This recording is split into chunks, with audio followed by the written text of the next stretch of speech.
আজ ডিসেম্বরের 7 তারিখ। আমি যতগুলো ফুলের বীজের থেকে চারা করেছিলাম, দেখিয়েছিলাম আগের ভিডিওতে, সবগুলো কিন্তু বসিয়ে দিয়েছি। যেহেতু আমার কাছে জায়গা কম, তাই এক একটা টবে 2-3টে করে বসিয়ে দিয়েছি। এই যে আমি দেখিয়েছিলাম, এগুলো কিন্তু স্টক। আমি বলেছিলাম স্টক থেকে চারা বেরোবে কিনা জানি না, কিন্তু বেরিয়েছে, প্রচুর চারা বেরিয়েছে। আমি স্টকগুলো বেশ ভালোই বড় হয়েছে। আচ্ছা, এটা হলো গিয়ে কর্ণফুল বলে, কর্নফ্লাওয়ার বলে লেখা ছিল এটার গায়ে। এই যে কর্নফ্লাওয়ার, তো এটাও অনেকগুলো চারা বেরিয়েছে। আর দেখিয়েছিলাম আমি পেপার রোজ, এই যে ঝিরঝির মতন পাতা, এই যে অনেকগুলো বেরিয়েছে। অ্যান্টেরিয়ামও অনেক বেরিয়েছে। মোট কথা যে কটা আমি বীজ বসিয়েছিলাম সবগুলো থেকে কিন্তু ভালোই চারা হয়ে গেছে। এই দেখুন, এই যে ডালিয়া ফুল গাছগুলো, এখানে 4টে ডালিয়া ফুল গাছ আছে আমার।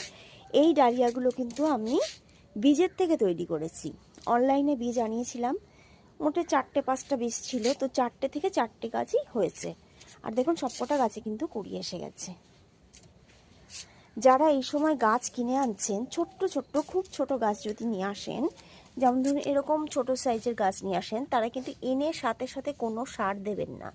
মোটামুটি 7 দিন মতন স্বাভাবিক নিজের গার্ডেন সয়েলে, বাগানের মাটিতে গাছটা বসাবেন, এবং গাছটা মাটিটা ধরে নিলে তারপরে আপনি পাতলা করে কোনো জৈব সার দিতে পারেন। এপাশে যে চন্দ্রমল্লিকাগুলো দেখতে পাচ্ছেন, এগুলো কিন্তু সব কাটিং থেকে তৈরি করেছি। কিভাবে কাটিং থেকে করেছি সেটা আগেও ভিডিওতে দেখিয়েছি। তো এতদিন বাড়েনি, এবার ঠান্ডা পেতেই কিন্তু গাছগুলো বেশ বাড়তে শুরু করেছে।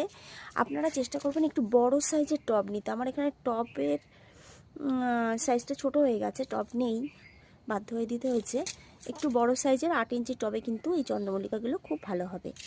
কুড়ি এসে গেছে, আপনারা চাইলে পিঞ্চিং করতে পারেন, কিন্তু আমি আর পিঞ্চিং করব না। ডিসেম্বর পড়ে গেছে, এখন থেকেই আমি ফুল নেব।